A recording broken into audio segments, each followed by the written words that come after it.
So reviewing the RBC Heritage, the first thing I want you guys to look at is the column here, this year's totals. So this is the bucket system that I have on the screen, if you're unfamiliar with it. The column that has success means, was that bucket successful this year? And of course, this covers my bucket system, which if you're unfamiliar with, I do have a link in the description of this video that'll explain all about the bucket system. If you want to go check it out, I highly encourage you guys to do so. But every single week I go over the bucket system, a preview of it, and then I like to review how well it did. In order for this bucket, for any of these buckets to be a success, it first will compare how many golfers were inside the top 10 versus the projection that I had for that week. Now, remember, always round down when it comes to the minimum. So you can see this first bucket here, 1.27, we round down to 1. The max projection, you can see 2.12, we round up to 2. Now, if there's ever a moment where there's a 1 point difference between them or they share the same point total, we always want a 2-point gap. So let's say this was 1.98 and this was 1.01. 1.98 would round up to 2, but because I want a 2-point gap, we always move down the minimum whenever we can, unless we can't go any further. So because this would be 1.98, this would go to 0. Now, if this was like 0.68 and this was 0.44, or this one's a perfect example right here. If it was 0.3 and 0.5, this rounds up to 1, but because this will still be 0, the minimum, we're actually going to bump up the maximum to 2. So I hope that's not confusing. Again, we always want a 2-point buffer. And if this already goes down to 0 and this can only go up to 1 when we round up, we need that 2-point buffer, so this will go up to 2. So the projection would read 0 to 2.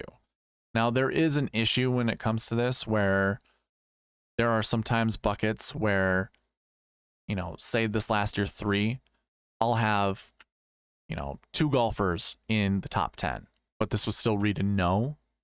Obviously, you don't see that here, so I guess it's not really worth mentioning, but it's a very simple formula that's in the success bucket. I guess I didn't need to go through that just to show you that most of these buckets were successful. So you can see 2 no's, and the 2 no's have nothing to do with what I was just talking about with the 0 to 0 and the 2-point gap. Recent form 3s, I was projecting somewhere between 2 to 4. We only had 1 across the board.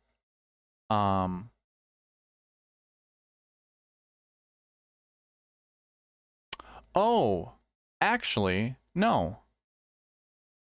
I was just this SweetSpot Optimal is a safeguard. Like, I make sure that it follows the bucket projections.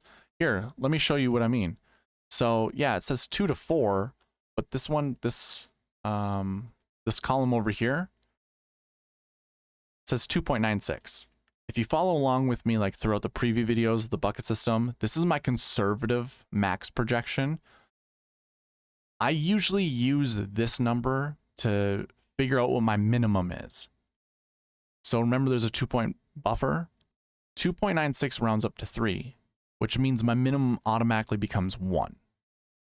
And that's what I actually substitute over here in the minimum projection. So really, this would read 1 to 4. Now, I remember saying this in the preview video, so if you want to validate it, go ahead, check out the preview video. This bucket would actually be successful. So instead of 34 to 36 buckets, it was 35 out of 36 buckets correct. So we got that one. Unfortunately, we didn't get this one, regardless of whatever hoops I try to go through. I was projecting 0 to 2. 4 were inside the top 10. 3 were in the optimal lineup, so it failed. That bucket failed.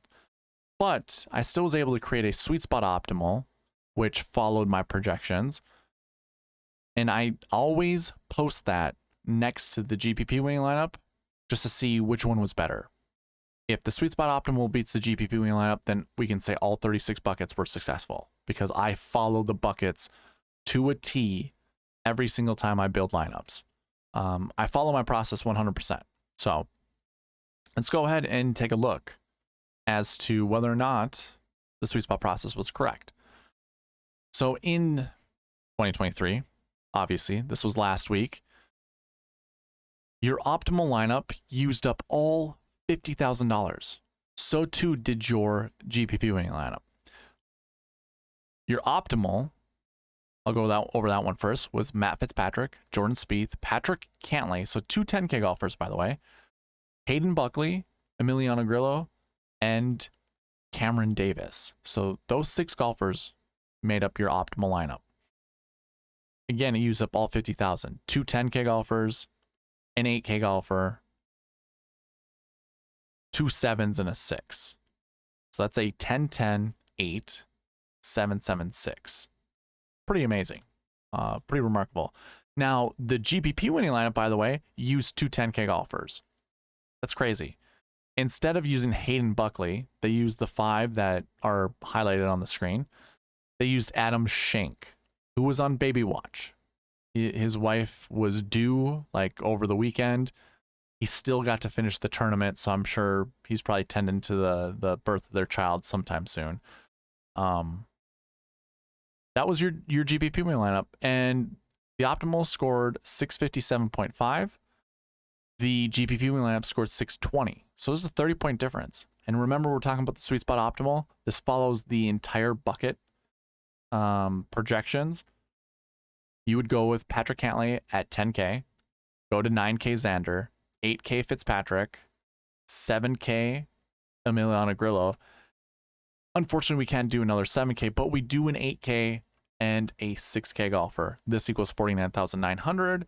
And as long as it scores over 620 points, it was all bucket successful, and it does. It scores 635.5. So following the sweet spot process, you know, just with the bucket system, you could take down a GPP this last week. So you could have taken down the $5 drive the green GPP. So in my opinion, bucket system was successful. There's one missing piece, and that is your Marquee Tee Times. So remember, I look at the top 10 groups that tee off on Thursday, Friday, and I have a rule that says you want to select 2 to 4 groups, and out of those 2 to 4 groups, you want to select one golfer each. You don't want to select more than one golfer because it's very rare that 2 golfers from the same group are either in the optimal lineup or in the GPP winning lineup. So I've highlighted all 9 groups. I say I look at the top 10, but I look at the top 9 groups. We want to find somewhere between 2 to 4 golfers who actually hit the optimal lineup and aren't paired together. Well, guess what? 100% success rate here as well. Patrick Cantlay in your optimal lineup. He was paired up with Morikawa and Corey Connors. Jordan Spieth was in your optimal lineup. He was paired with John Rahm and Adam Scott, and then Matt Fitzpatrick was in your optimal lineup, and he was paired up with Ricky Fowler and Max Homa. But oh, by the way, there was another golfer down here in these anchor buckets called Hayden Buckley. 4 golfers, ladies and gentlemen, 4 in your optimal lineup in the Marquee Tee Times, not playing together.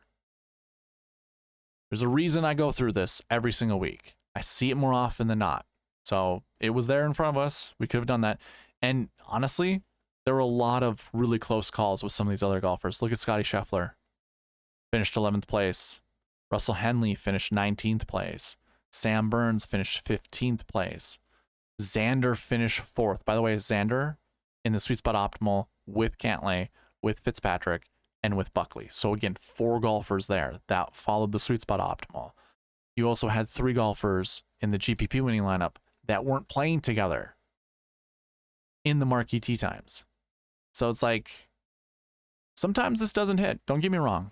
Don't get me wrong. I'm not going to pat myself on the back like, you know, I'm some savant and I've cracked the code, but this is a piece. This is a piece to cracking the code. And I mean, it's like a 97 or it's a 90% success rate. 10% of the time, we either have less than 2 golfers from the Marquee Tee Times in the optimal lineup, or we have more than 4, or we have 2 golfers in the same group. That makes up that 10% failure rate. But 90% of the time, it follows the exact rules that I just told you. Pick 2 to 4 groups, 1 golfer each, Do not pair golfers up together, and you're going to find the optimal lineup much easier that way. That's the whole purpose of this, is to find the optimal lineup.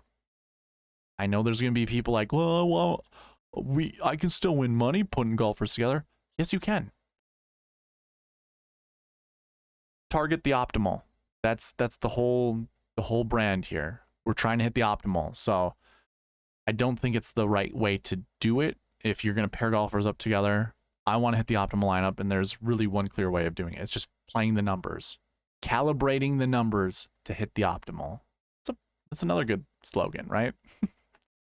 So that is your review. There's nothing else to talk about in this preview video. Actually, I shouldn't even say that because it doesn't make it a one-off. How about this? That's the end of the review video.